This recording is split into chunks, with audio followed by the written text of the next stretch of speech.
muchos debates interesantes esta semana. Un ministro de Economía que representó a la presidenta en la reunión del Grupo de los 20 en Australia, y fue todo euforia porque el G20 asumió una crítica velada, no explícita, a los fondos buitres y a lo que en definitiva demanda la justicia estadounidense para que la Argentina pague el 100% a esos fondos inversores de la deuda pública argentina que no ingresaron a los canjes del 2005 y del 2010. En realidad, toda una estrategia de iniciativa política del gobierno argentino que intenta hacer tiempo, por lo menos hasta que termine el 2014. La intencionalidad es que cuando caiga la famosa cláusula Rufo, que obligaría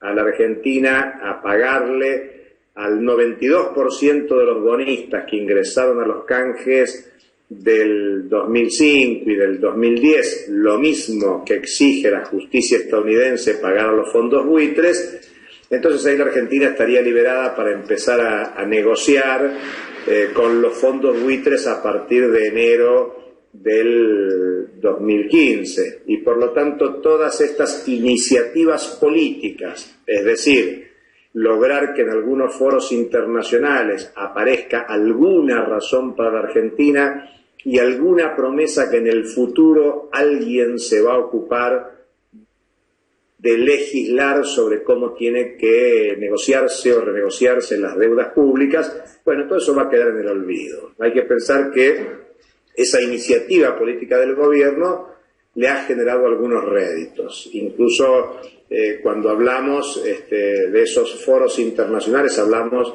de respaldos en Naciones Unidas, respaldos en ámbitos de integración de la región latinoamericana y caribeña, y ahora esta recomendación en el G20, lo que le significa relativas disputas de consenso al interior de la Argentina, porque aparece con un discurso de confrontación contra Estados Unidos, contra los sectores más especulativos del capital financiero internacional, que son estos fondos buitres. Pero en el fondo hay toda una intencionalidad de negociar y pagar.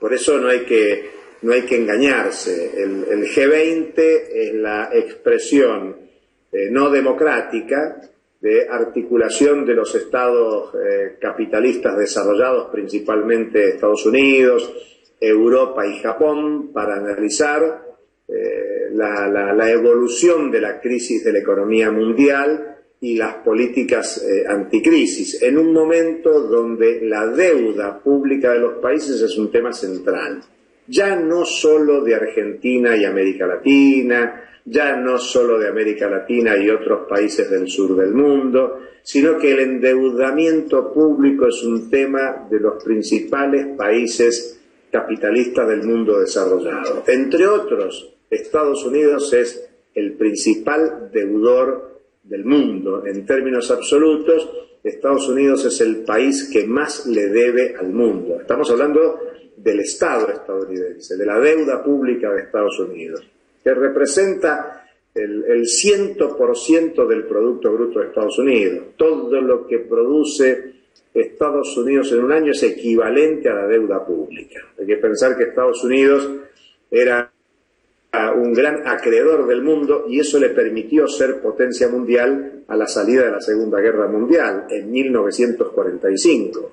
Muy lejos estamos de aquel momento y hoy Estados Unidos es el principal deudor del mundo, con lo cual el problema de la deuda ya no es solo un problema de los países empobrecidos, de los países del sur, de los países dependientes, sino que el tema está en el principal país capitalista del mundo, que es Estados Unidos. Pero pasa lo mismo con los países europeos y pasa lo mismo con Japón. Es más, si en Estados Unidos la deuda es del 100% del PBI, en Japón la deuda es del doble, es del 200% de su Producto Bruto. Y hay países europeos muy comprometidos con el tema de la deuda. Con lo cual, el tema del financiamiento, el tema de los problemas que tienen los estados para cumplir con sus obligaciones de deuda pasa a ser uno de los temas preocupantes del capitalismo mundial. Y por eso la respuesta a nivel de los pueblos es seguir condenando y denunciando lo que significa la hegemonía del capital financiero internacional, lo que significa la especulación a escala mundial y redoblar los esfuerzos para que las deudas públicas no se paguen con el hambre y la miseria de los pueblos, porque en definitiva eso es lo que está ocurriendo. Argentina viene pagando rigurosamente su deuda pública para volver a insertarse en el mercado mundial. ¿En qué mercado mundial? En el mercado mundial de préstamos. Fíjense cómo las buenas noticias que da el Ministerio de Economía de la Argentina, asociadas a las resoluciones del G20 en Australia, vienen acompañadas de una recomposición de las reservas internacionales de la Argentina. ¿Y cómo se están recomponiendo las reservas internacionales? Bueno, Argentina en esta semana acaba de liberar el segundo tramo del préstamo acordado con China. China acaba de liberar 500 millones de dólares para la Argentina, que obviamente se registran como reservas internacionales, pero que dentro de un año hay que pagarlas, y hay que pagarlas con intereses. Y hace un tiempo atrás, China liberó el primer tramo, 814 millones de dólares. Esos 814 más los 500 millones de dólares de esta semana da 1.300 millones de dólares de mejora de las reservas, sí, pero también de nueva deuda pública de la Argentina, que hay que pagarla a un año de plazo desde que esos recursos ingresaron a la Argentina. ¿Por qué importa esto para los trabajadores, para los sectores populares? Porque cuando esa deuda venza va a haber una demanda sobre las finanzas públicas, sobre el presupuesto estatal para hacer frente a los intereses, a la devolución de esos préstamos, y eso va a competir contra cualquier demanda que se plantee en la Argentina. Piensen en las demandas que hoy existen en todo el país para un bono compensatorio, tanto en el sector privado como en el sector estatal.